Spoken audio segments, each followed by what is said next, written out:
তারপর সন্ন্যাসীটা ঠাকুরকে প্রণাম করল। ও তো গুরু। সে জানি না, ঠাকুর কোনো কথা কইছে না।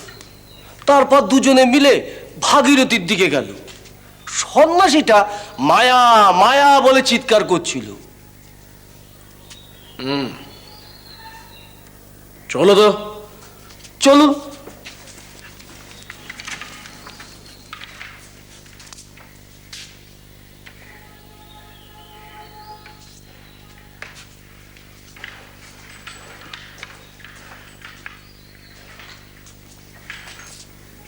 যাক, উত্তেজনার শেষ। হ্যাঁ, উত্তেজনার শেষ ঠিকই, তবে কৃষ্ণকিশোর বাবু বোধহয় অন্য কিছু একটা শুরু। আপনার কি তাই মনে হচ্ছে? হ্যাঁ কৃষ্ণকিশোর বাবু,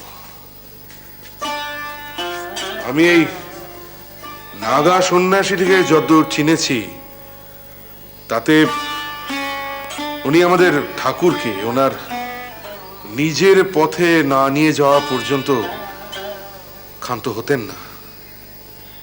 আসলে অদ্বৈতবাদীরা কোনো অবস্থাতেই দ্বৈতবাদীদের সঙ্গে সহাবস্থান করেন না।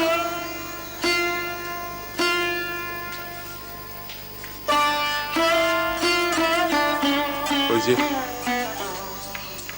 শুনলেন না মাধব কি বলে গেল? ওই সন্ন্যাসী নাকি মায়া মায়া বলে চিৎকার করছে। মায়া মায়া কি কৃষ্ণকিশোর বাবু? এই এই জগৎ সংসার,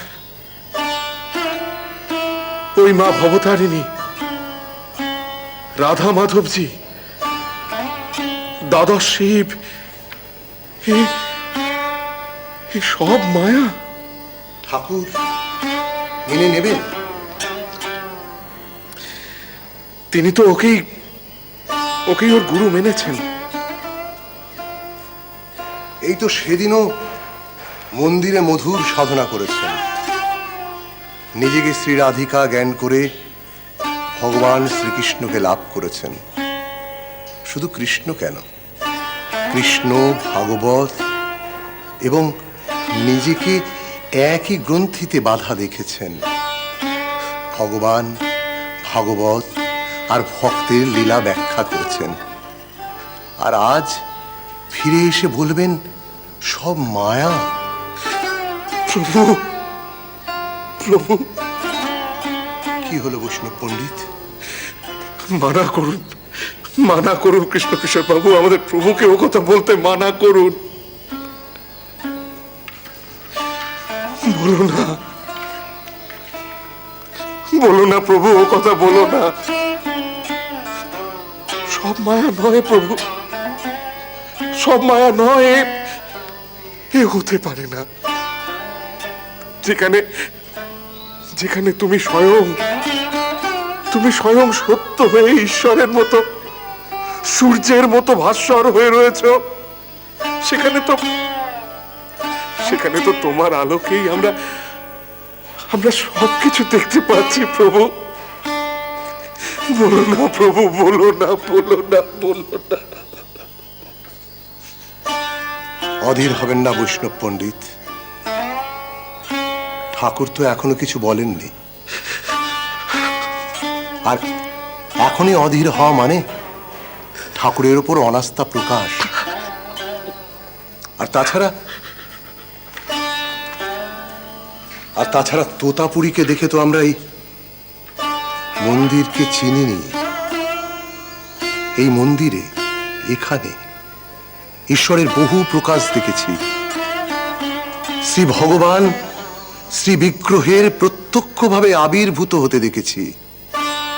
তাই শ্রীমূর্তি আর শ্রী ভগবানের কোনো পার্থক্য নেই। আমি আমি আমি সব জানি কৃষ্ণকিশোর বাবু, সব জানি। তবু তবু তবু কেন জানি না কৃষ্ণকিশোর বাবু, আমি কিছুতে স্থির হতে পারছি না। আমার নিজেকে ভীষণ অস্থির লাগছে কৃষ্ণকিশোর বাবু।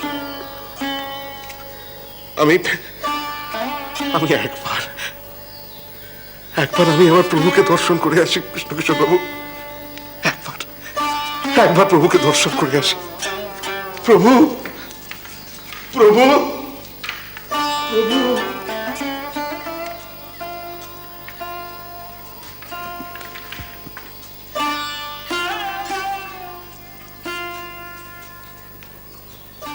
দাদা শিব মন্দিরের ঘাটের ধাপে উঠে দেখে আসলাম গঙ্গার ঘাটে ওরা দুজন বসে আছেন। কি করছেন? গদাই গঙ্গার দিকে তাকিয়ে রয়েছে আর তোতাপুরি গদাইয়ের দিকে। আর মায়া মায়া করছেন না? না, বললেই হবে।